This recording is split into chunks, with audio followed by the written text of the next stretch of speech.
Bodog Poll Question today. Are the Canucks a cup contender? Yes or no? Voting at Sekeres and Price on Twitter. Bodog, poker tips, sports odds, and free casino games. It's time to play. Leafs forward John Tavares says he is going to play in their opener, likely through some pain. So why not take a big roll of the dice here? See if the Habs can channel that opening night energy. Montreal plus 205 on your Bodog line of the day. Here he is, our Canucks reporter, one half of the rink-wide duo with Andrew Wadden. It's a pleasure to welcome Jeff Paterson back to the Go-Goat Sports Studio. Happy Thanksgiving. Hope you enjoyed your long weekend. You were out at UBC practice today. I was, and I did enjoy my weekend. Always good to get a little pumpkin pie in there.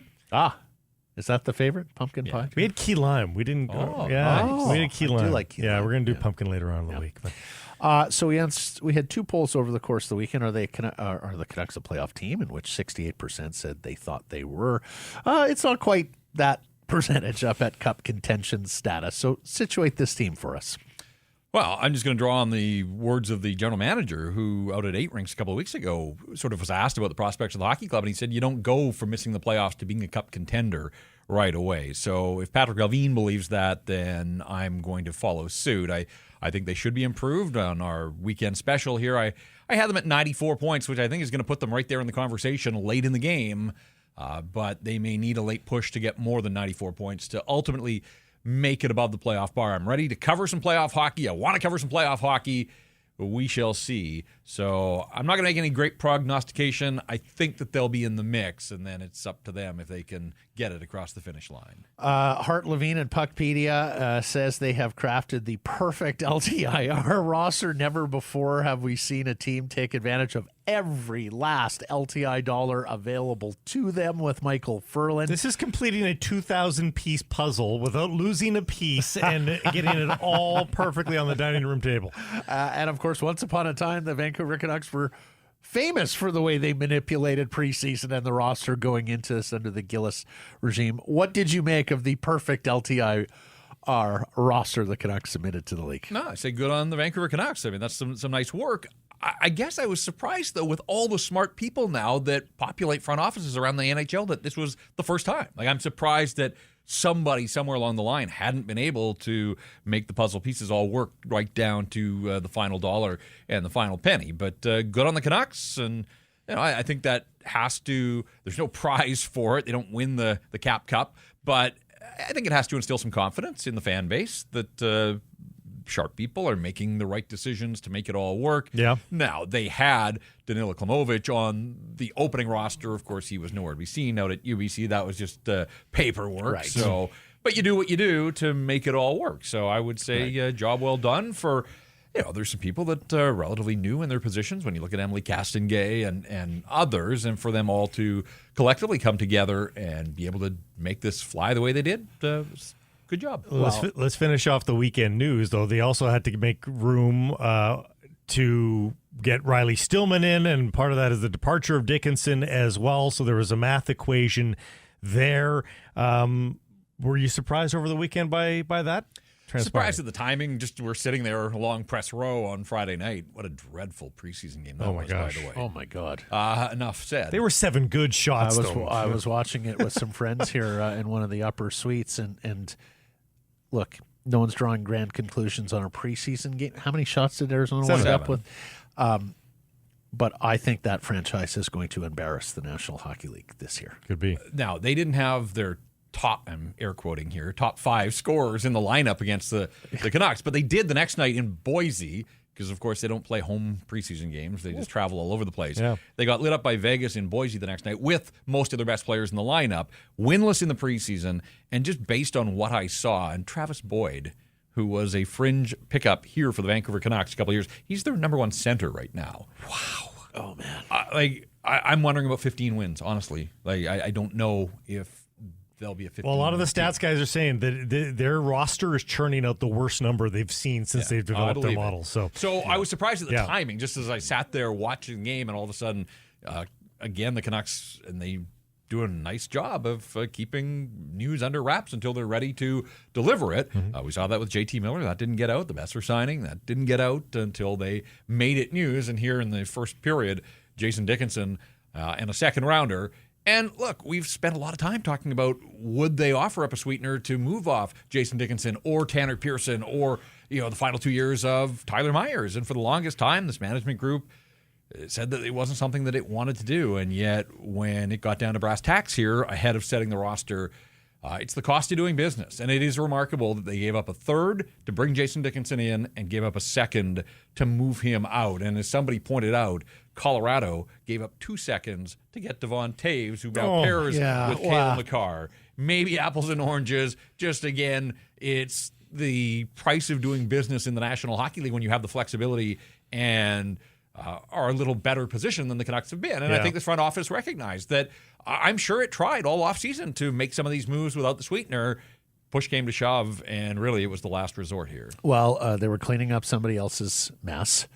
It sounds to me like the coaching staff had no use for Dickinson. And then Blake and I were just talking about it. Then you're faced with the decision, do we go to ownership and say we'd like to bury $6 million in the minors over the next couple of years? And, whether ownership poo-pooed that or you don't even bring it to ownership because it's such a big ask is something that I can understand from their shoes. It allowed them to max out LTIR as well as get another defenseman in here as a depth piece. And answer me this.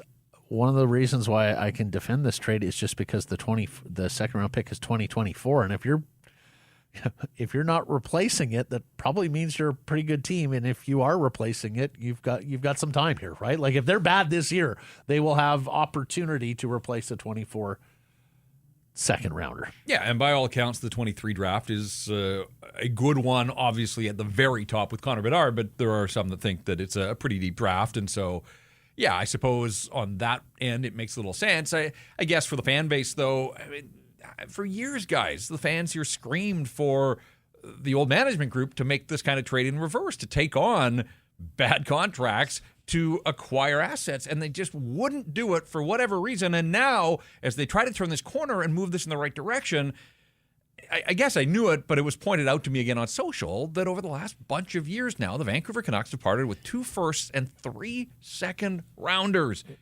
Like, you do that when you are right there knocking on the door of being a Stanley Cup contender. We've already established that I don't think they're a cup contender, haven't been in the playoffs for a couple of seasons, and they have given up that much draft capital, and they're not any further ahead. Now, in saying that, I will also mention that the Andrei Kuzmenko signing didn't cost them anything. That makes some of this go away a little bit in that they found a player with no acquisition cost.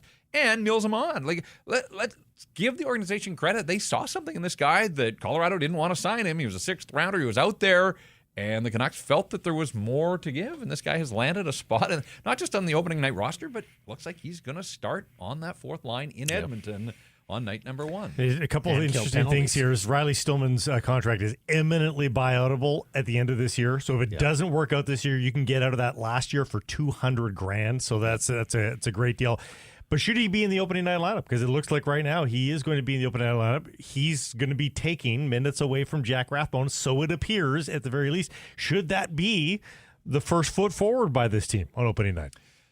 I'm a little surprised. I thought Rathbone had a pretty solid camp and preseason and had earned this spot, and he's with the big league team, and he's collecting an NHL salary. So those are all positives. I'm sure he wants to be in the lineup, though. And remember, he started the season here last year, got 9 games, and then they sent him down to the farm. So I just worry a little bit about the speed on that back end going into Edmonton, of all places to start. Just watching it practice today, OEL and Tucker Poolman, that's probably your second pairing. You can't hide that when you're on the road against the Oilers, and they can come at you. They can load up with McDavid and Draisaitl. They can split those 2 guys up. But either way, you're going to be facing one of the best players in the world on a regular basis, if not both of them, especially when the Oilers have last change and they can jump lines and those types of things. So I don't know if this is sheltering Jack Rathbone a little bit, but it looks like it's going to be Hughes and Shen. It looks like it's going to be OEL and Poolman. And then, as we said, you get a guy who's had a couple of practices and is getting thrown right in there, and Kyle Burroughs on the other side. And so there's not a lot of experience. There's not a lot of speed, certainly. I say not a lot of experience. You got Shen and you've got OEL, but the loss of Tyler Myers certainly hurts. And I worry about the speed of the defense core overall, but certainly on opening night against the Edmonton Oilers, we'll see if they can withstand that part of the game. What have you heard about Stillman as a player? Tough guy, good teammate. Guys in Florida and Chicago apparently liked him. He got into the fight last year. He was mixing it up with Nils Hoaglander, and then Kyle Burroughs came in and they dropped the gloves, and now they're teammates and could actually be a defensive duo. So kind of funny in that way. Hockey can be that small community, but limited. I mean, he's played just over 100 games, so he's not a guy that produces much offense. He is difficult to play against, and maybe that checks a box as well, where we talk about Luke Schenn can't be the only guy that sticks up for teammates, and Dakota Joshua is going to have to play some of that role as well, as he looks like he's in the opening night lineup. But I think Patrick Allvin, when he met with the media after the second period the other night, he says that they believe that this guy can play, that it wasn't just a throw-in, it wasn't a bad contract, bad contract for bad contract. They think that there is a player in Riley Stillman. I guess we'll find out here soon enough. They are really emphasizing the toughness. We'll see if that ends up being a hill that they want to die on. You mentioned Hoaglander. Boy, things are broken right for him, huh? I mean, he looks like he's going to play on opening night. Yeah, and in a pretty good spot with Elias Pettersson and Andrei Kuzmenko. Now, in saying that, Ilya Mikheyev was in a non-contact jersey, but skating well, spot duty at practice, stayed out late. They worked him hard. We were hoping to get a chance to talk to him, but then he had to go into some kind of meeting, so he wasn't available today. But at some point, we'll hear from Mikheyev. But to see him on the ice at UBC, certainly wouldn't know that this is a guy that had been injured a couple of weeks back, and the speed was noticeable. So he's close, but in the meantime, until he's brought off IR, it looks like Hoaglander is going to start in the top six, as we said, with Paterson. Wow. So all that hard work that he put in at training camp and through the preseason, he's rewarded in the short term. We'll see what happens after that, but not just starting in that spot, but on the second power play unit as well. So that turns out to be one of the good news stories of training camp, is that Nils Hoaglander, sort of the redemption story, if you will, for a guy that started on the fifth line, has worked his way into a pretty plumb position on opening night. How did Besser look today? Because he skated on that top line with Miller. And the second power play unit. Power play unit, yeah. Yeah, no, Besser looks good, firing the puck. Last time I saw him was about a week ago out at UBC, and he was just pushing pucks around, and it was pretty clear that he was under orders just to work on those legs and keep the cardio up, but he didn't seem to have clearance to be shooting pucks. But was a participant yesterday in a non-contact jersey, red sweater today with JT Miller and Tanner Pearson, and said afterwards he feels good, he's ready to go. He laughed because I said you only got through a couple of games last year in the preseason. He corrected me, he said one, and then he said didn't play any this year, so maybe preseason isn't my thing. But he figures that he's a veteran enough now to know his body and know where he needs to be, and thinks that he's good to go, and he's looking forward to it. And, the power play configuration, I think Kuzmenko showed that he can be that fit as the net front guy, and the power play had some success in the preseason. So you run the risk, I think, with a new player like that. He thinks he's done everything. He had the fine preseason, 3 goals, 3 assists. And if you yank him off the power play, maybe you're sending a message. So I think they'll start him there. Great option to have, though, is Besser, and they can make that switch pretty easily. And there are a lot of people that want to see Brock Besser more of a feature player on the power play. And so here he was in his one-time spot, and there was a lot of talk through preseason about 2 defensemen on that second set, but it was 4 forwards, no natural center, so keep that in mind. Don't know how big a deal that'll be. The second unit doesn't generally take a lot of face-offs. It's usually changing on the fly, but the 4 forwards, Hoaglander, Pearson, Garland is the net front, and Besser over on the flank, and then OEL was the lone point man there. But Besser sounded excited. He did cop to the fact that it was a wrist injury more than a hand, and said that in drills on that Saturday up at Whistler, he just got into a board battle and felt something that he knew wasn't right. Turned out that he needed a minor procedure. I said, Brock, you've had issues with the wrist before. Like, is this a continuation? Is this, is there any concern on your part? And he laughed. He said, no, this is my good wrist. So he's running out of wrists. Yes, exactly. exactly. Yeah, exactly. Lastly, you and Andrew are back at it this week. Tell us what you got coming up. Yeah, we're going to record here a season preview, take a look at some Bodog props for the Vancouver Canucks. We'll hear from some of the participants at practice on this day before the season opener. They're flying out. They'll get to Edmonton. They'll have the usual morning skate, and there did seem to be a little bit of excitement around this group, and it knows full well that anything resembling last year's stumble out of the gate just cannot happen, cannot be tolerated. There's a lot at stake for Bruce Boudreau without a contract. Bo Horvat looking for a deal as well.